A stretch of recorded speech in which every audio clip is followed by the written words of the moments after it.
Yo, what's up everybody, welcome back. Today's topic is Pokemon Go spoofing on iOS and Android, and we are going to talk about how to play Pokemon Go without walking, without moving in real life by using Pokemon Go spoofing options in 2024. So I'm going to cover all of this in today's review, and if you want to try this on your iOS or Android device, you can check out my guide on my website where you can learn everything about Pokemon Go spoofing for both Android and iOS in 2024, where you can get my guide and get all information about this if you want to try it on your Android or iOS device. I'm going to show you this on my iPhone. On Android is almost everything exactly the same, a little bit to different user interface, of course, is different device, but all the features are the same. So let's get started.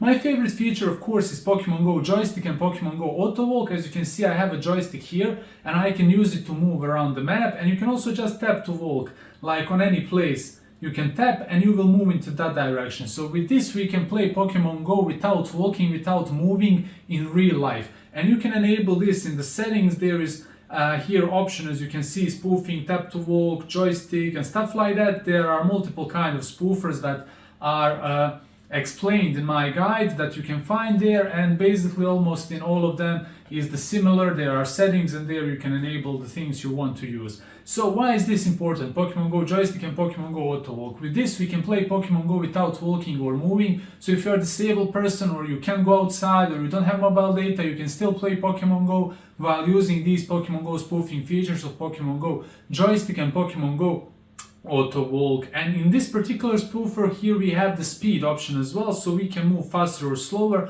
I recommend you to use normal lower speed so everything looks as natural as possible. And one more thing, after you run the spoofer for the first time, I recommend you to turn it off for 1 to 2 hours, because probably you will not be able to catch Pokemons or anything like that. That's normal when you run the spoofer for the first time. You should just install it, run it, and then close it completely and come back after 1 to 2 hours. That's normal cooldown when you run it for the first time. After you come back, everything should work fine.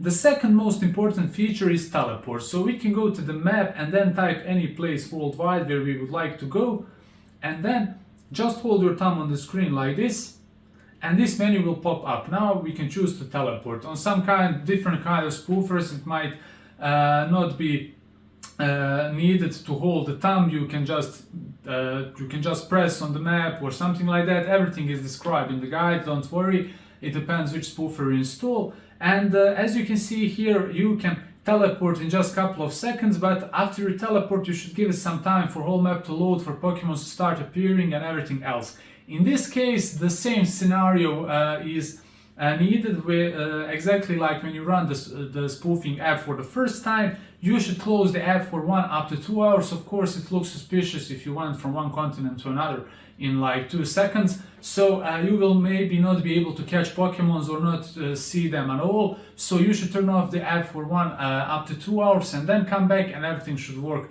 normally. So if you want to get as safe as possible experience of using Pokemon Go spoofing, you should turn off the app for 1 up to 2 hours after you teleport and then come back. Again, all of that is explained in my guide that you can get on my website that you can see on the screen. So as you can see, we teleported, so this can be really useful for people who lives in villages or small places if there is not enough Pokemons, no big events to attend, so you can teleport to bigger locations and you can attend bigger events, so you can catch more Pokemon and stuff like that. So this is one of the most popular Pokemon Go spoofing features. And if you want to learn how to play Pokemon Go without walking, without moving in 2024 on both iOS and Android devices, check out my guide on my website where you can find all information about that. So thank you so much for watching. Don't forget to subscribe if you want to stay up to date for the newest versions of Pokemon Go spoofing updates and all of that, and let me know in the comments if you tried, how it went and what do you think in general. Don't forget to leave a like. Thank you so much for watching and I will see you in the next one. Goodbye.